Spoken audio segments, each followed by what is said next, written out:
Hey everyone, and welcome to our deep dive. Today we're taking a closer look at Napoleon Bonaparte. Ooh, Napoleon. Yeah, but we're not just going to cover the typical stuff everyone already knows. We're going deeper. Keeper. That's right. We're going to uncover some secrets, scandals, maybe even some less than savory things about Napoleon's life. Sounds juicy. Oh, it is. And we're basing this whole deep dive on this really interesting source, Napoleon Bonaparte's Hidden Affairs and Corruption, The Secrets of an Ambitious Emperor. So we're going to see what was really going on behind that whole military genius facade. Exactly. So to kick things off, I've got to ask, his rise to power. It wasn't exactly a walk in the park, was it? Not at all. I mean, think about it. Napoleon was maneuvering his way through the French Revolution. Talk about a chaotic time. Yeah, I can't even imagine. He was really smart about it, though. Like, look at the coup of 18 Brumaire. Yeah, wasn't that basically him just grabbing power? Well, yeah, but it was more than just a simple power grab. Napoleon was incredibly strategic. He used manipulation. Oh, I bet. Bribery, propaganda, you name it, he used it. It was all about getting those powerful figures on his side. And swaying public opinion, right? Exactly. He knew how to play the game. And once he got power, he wasn't letting go. That's for sure. Like with that whole Constitution of Year 8 thing. On the surface, it looked all nice and democratic. Right, reforms and all that. But when you really look closely, you see how it actually gave Napoleon more power. He was basically a dictator in disguise. Wow, so sneaky. He knew what he was doing. Okay, but even dictators need cash, especially when you're waging all these huge, expensive wars like Napoleon was. Oh, absolutely. Those wars were draining France's finances big time. So how did he pay for it all? He got creative, let's just say that. Creative, huh? Yeah. Think about it. Napoleon conquered a territory. And what did he do? Stripped it clean. Artwork, treasures, anything valuable. It all went straight to France. Wow, talk about adding insult to injury. He did this in Italy, Spain, Austria. He was ruthless. He didn't mess around. And what about the Louisiana Purchase? I mean, that was a pretty big deal for the U.S., right? Huge for the U.S., but for Napoleon, he was practically giving it away. Seriously? He needed cash, like yesterday. His European wars were costing a fortune, so that's why he sold off the Louisiana territory for such a low price. So basically, he needed quick cash to keep his European ambitions going. Exactly. Some historians even think that he purposely undervalued it just to get the deal done faster. Wow. So he was willing to give up a massive chunk of North America just to keep fighting in Europe. Yeah. I guess that shows where his priorities were. No doubt about it. And remember, this is Napoleon. He loved the finer things in life. Lavish parties, expensive gifts. His imperial court was extravagant, to say the least. Ah, so that's where some of the money went. Definitely not all of it went back into France. Napoleon made sure he and his close circle lived large. Makes sense. But come on, all those fancy parties and gifts. It had to cost a fortune. Oh, it did. And it wasn't just the French people footing the bill. The taxes he imposed on those conquered territories. Well, let's just say that money helped fund his lavish lifestyle. So much for being a benevolent ruler, huh? Not exactly the image we usually associate with him, is it? Definitely not. Okay, but let's move on to something a bit more personal. What about Napoleon's love life? Was it as dramatic and intense as his political career? Oh, you have no idea. Now, everyone knows about Josephine, right? His wife. It's legendary. Yeah. But their relationship, well, it wasn't exactly a fairy tale. Oh, I'm sensing some drama here. Oh, there was plenty. Yeah. Napoleon and Josephine. Huh. They both had their fair share of affairs. Seriously. I mean, I knew it wasn't all sunshine and roses, but... It wasn't. Josephine's infidelity, it really hurt Napoleon at first. But then, well, he decided to play the same game. So he started having affairs, too. Let's just say he had his flings. There were rumors about him and some of the women in his court. Really? Like who? Well, there was this one woman, Pauline Belal-Fores, wife of a French officer. And she earned herself a pretty interesting nickname during the Egyptian campaign. Cleopatra. Oh, wow. Cleopatra. That's, It definitely raises some eyebrows. It does. But hold on. Didn't he marry Marie-Louise of Austria later on? Wasn't that supposed to be a purely political move? Yeah, marrying Marie-Louise was all about forging an alliance with the Habsburgs. A strategic move. I see. But even after the wedding, Napoleon, Hmm. he didn't exactly stop with his romantic pursuits. So even a strategic marriage couldn't tame him, huh? Let's just say he had a wandering eye. Okay, but power and love aside, Napoleon was all about control, right?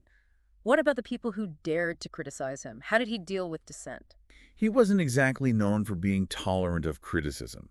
Image was everything to Napoleon, and he knew that controlling the narrative was key to maintaining his power. So free speech wasn't exactly encouraged during his reign?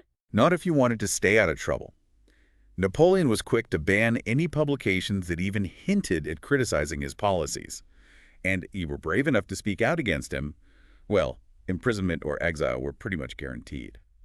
Yikes, that's pretty harsh. So how did he keep tabs on everyone? He had his secret weapon, his secret police force, led by the infamous Joseph Fouché, master of espionage. And these guys didn't just keep an eye on political opponents, they were spying on everyday citizens. So Big Brother was watching everyone, huh? Basically, they were all about crushing any potential rebellion before it even started. And they weren't afraid to use some pretty shady tactics. Like what? Arrest without trial, intimidation, you name it. It wasn't a very pleasant time to be on Napoleon's bad side. It sounds terrifying. So much for those Enlightenment ideals of liberty and equality, huh? Yeah, it's a stark reminder that power, even in the hands of a brilliant leader like Napoleon, can have a dark side. Definitely a different picture than the one we usually see in history books. It's important to look at the whole story, not just the shiny parts. Absolutely. But speaking of history books, let's talk about Napoleon's military achievements. I mean, his victories are legendary. But were all of his campaigns truly justified? Were they all about strategic necessity? That's the million-dollar question, isn't it? While Napoleon was, without a doubt, a military genius, there are some campaigns that raise eyebrows. Really? Like which ones? Well, take the Russian campaign of 1812, for example. That was a disaster. Yeah, I remember learning about that. His army was decimated. Exactly. And a lot of historians believe it was a reckless gamble, driven more by Napoleon's ego and desire for domination than actual strategic thinking. So he basically bit off more than he could chew. He definitely underestimated the challenges, that's for sure. The vastness of Russia, the harsh winter conditions. Yeah, I wouldn't want to mess with the Russian winter. Aren't kidding. It was a costly lesson for Napoleon and a devastating loss for his army. Are there any other campaigns that stand out in terms of brutality or maybe questionable motives? The Egyptian campaign. On the surface, it was all about bringing enlightenment to the East, spreading knowledge, culture. Yeah, a noble mission. But the reality on the ground was a lot less noble. There were massacres, executions of prisoners. So he wasn't exactly the liberator he claimed to be. Let's just say his actions didn't always match his words. So it seems like Napoleon was pretty good at crafting his own image, even when things went wrong. He was a master of spin. Like when he was exiled to St. Helena, he spent a lot of time dictating his memoirs. I'm guessing they weren't exactly an objective account of his life. He wanted to make sure that history remembered him as a misunderstood hero, not the architect of his own downfall. And to a certain extent, it worked, right? I mean, even today, a lot of people still see Napoleon as this larger-than-life figure. It's amazing how powerful a carefully crafted narrative can be. But even with all of his efforts to control the narrative, there's no denying the impact Napoleon had on Europe. His conquests and his reforms changed the political and social landscape forever. Oh, absolutely. He spread those French Revolution ideals, although often through force rather than peaceful means. It's a complicated legacy, for sure. It really is. He built his empire on imperialism and exploitation, but he also brought about some significant changes in terms of legal and administrative systems. Right, like with the Napoleonic Code. But you mentioned earlier that it had some issues, particularly when it came to women's rights. Yeah, that's the thing with Napoleon. There's always another layer to uncover. Now, the Napoleonic Code was revolutionary in many ways. It brought in ideas like equality before the law, secularism. Sounds pretty progressive. It was. But it also had this other side where it reinforced traditional gender roles and really limited women's legal rights. Like how? Under the Napoleonic Code, women were treated almost like minors, always under the authority of either their father or husband. Really? That doesn't sound very equal. It wasn't. They had very limited property rights. They couldn't enter into contracts on their own. So they basically had very little control over their own lives. Pretty much. It's a reminder that progress isn't always a straight line. There can be steps backward, even when it seems like things are moving forward. That's a really good point. And with Napoleon, there's always that tension between the good and the bad, the revolutionary and the tyrannical. He was a man of contradictions, just like the times he lived in. It's fascinating, isn't it? How someone can be so brilliant and yet so flawed at the same time. It's what makes him so interesting to study. He wasn't just a name in a history book. He was a real person with strengths and weaknesses. Well said. This deep dive is really making me rethink everything I thought I knew about Napoleon. It's so much more complicated than I ever imagined. History rarely fits neatly into boxes, and that's what makes it so captivating. Welcome back to our deep dive. We're picking up right where we left off with Napoleon Bonaparte. So much to uncover. I mean, in the last part, wow, we were talking about his rise to power and, His love life, oh yeah, all the drama with Josephine. and let's not forget about how he silenced anyone who even thought about criticizing him. For sure. We also touched upon his military campaigns and how some of them were maybe a little more about ego than strategy. It's a good reminder that Napoleon, despite his brilliance, was also a master of shaping his own image. Yeah, oh, absolutely. Even in defeat, he was still strategizing, like take his exile to St. Helena. He didn't just sit around feeling sorry for himself. Nope, not Napoleon. He used that time to carefully craft the story of his life, the one he wanted future generations to believe. He spent hours and hours dictating his memoirs, making sure his version of events was the one that stuck. And you gotta admit, it kind of worked. To this day, Napoleon's image is still influenced by that carefully constructed narrative.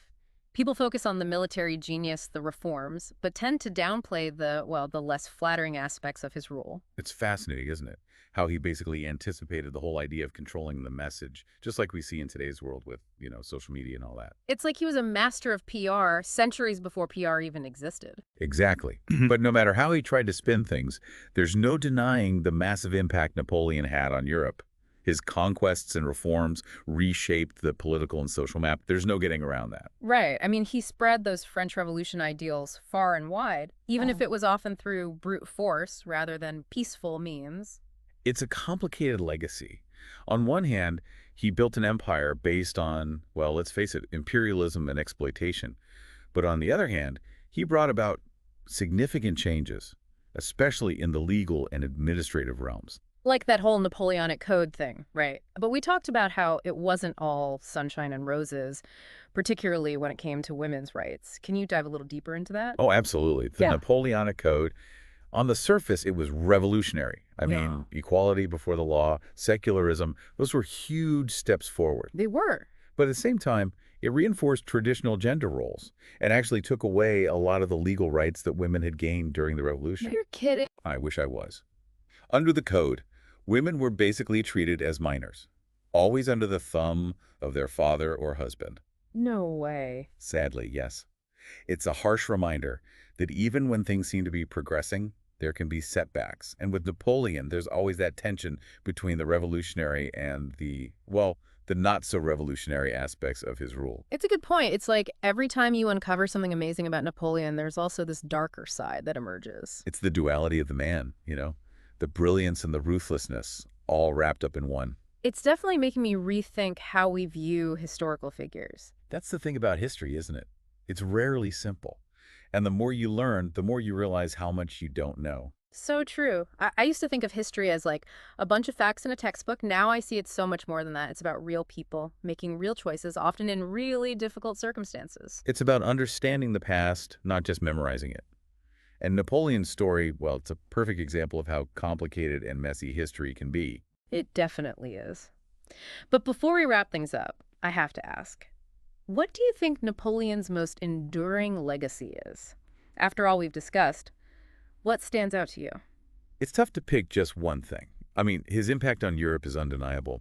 But one thing that strikes me is, and this might sound ironic considering he was a dictator, but it's how he inadvertently helped spread those revolutionary ideals, liberty, equality, all that. Oh, interesting. You mean even though he was conquering and imposing his will, he was also spreading those ideas. Exactly. His conquests, even though they were often brutal, forced those ideas onto the European stage. They took root in different places and eventually led to some pretty significant changes, changes that maybe wouldn't have happened otherwise. Wow, so even though he was all about power and control, he ended up contributing to the very ideas that would challenge those things down the line. It's kind of a paradox, isn't it? And it shows just how unpredictable history can be. You never know what the long-term consequences of actions will be, even for someone as powerful as Napoleon. Absolutely. This whole deep dive has really opened my eyes to how much more there is to discover about the past, even about figures we think we know. And that's what makes history so exciting. It's a constant process of learning, questioning, and reinterpreting. There's always something new to uncover. I couldn't agree more. Welcome back to our deep dive. It's our final part, uncovering the hidden life of Napoleon Bonaparte. It's amazing how much we've learned, isn't it? Seriously. From brilliant military strategist to master manipulator Oh, yeah. to, let's face it, a bit of a control freak. And let's not forget about his complicated love life. Right, Cleopatra, anyone. Oh, yeah. And all those secrets and scandals we uncovered. It's mind-blowing, but Yeah. there's still so much to talk about. Like, did you know Napoleon was totally obsessed with ancient Egypt? Oh, yeah. His fascination with Egypt ran deep. Deeper than just a military campaign. Oh, way deeper. Yeah. It wasn't just about expanding his empire. Napoleon saw himself as this, like, modern-day Alexander the Great. Wow, seriously? He was all about conquering new lands and bringing civilization with him. He was totally drawn to all the mystery and grandeur of ancient Egypt. And he really thought he was, like, meant to rediscover all his lost knowledge. So it was more than just a paragraph. Oh, absolutely. Yeah. He brought, like, a whole entourage of scientists, scholars, artists, you name it, they went with him to Egypt. What, like a whole research team? Pretty much. Yep. He wanted them to document everything, make groundbreaking discoveries, and bring all that knowledge back to Europe. He believed that understanding the past was the key to shaping the future. That's actually pretty cool. It is. It's a side of Napoleon that doesn't get talked about enough, you know? Yeah, he's always portrayed as this military mastermind. But it's interesting to see this more intellectual side of him. He was a true polymath. I mean, Napoleon was into everything. Math, engineering, literature, history. Wow, a real Renaissance man. Well, exactly. But of course, we can't forget about the darker side of the Egyptian campaign. The massacres, the brutal treatment of prisoners. Right, we talked about that before. Yeah, it's a reminder that even with his grand visions, Napoleon's ambition often came with a pretty hefty price tag. It seems like he was always struggling with this, like, tension between his lofty goals and the reality of his actions. Like, he wanted to spread knowledge and civilization, but then his armies were committing atrocities. Exactly. It's this constant push and pull between ambition and morality. It's a struggle that, well, I think a lot of leaders throughout history have faced. That's a good point, and it makes you think, like, how much are we willing to sacrifice in the pursuit of progress? Exactly. It's a question that's still relevant today. And I think Napoleon's life, as messy and complicated as it was, offers some valuable insights. For sure. It's a good reminder that history is never black and white. People, even the most famous ones, are complex. They have good qualities and bad qualities, and sometimes those qualities clash. And I think that's one of the most important takeaways from all of this, you know? We need to be willing to look at history with open eyes. To see the nuances, the gray areas. Absolutely. We can't just accept the simplified narratives, the hero worship. We have to dig deeper, question everything, and embrace the complexity. So what do you think? After all this, what can we learn from Napoleon's hidden life? I think the biggest lesson is the importance of critical thinking. Don't just accept what you're told, even if it's about a famous historical figure.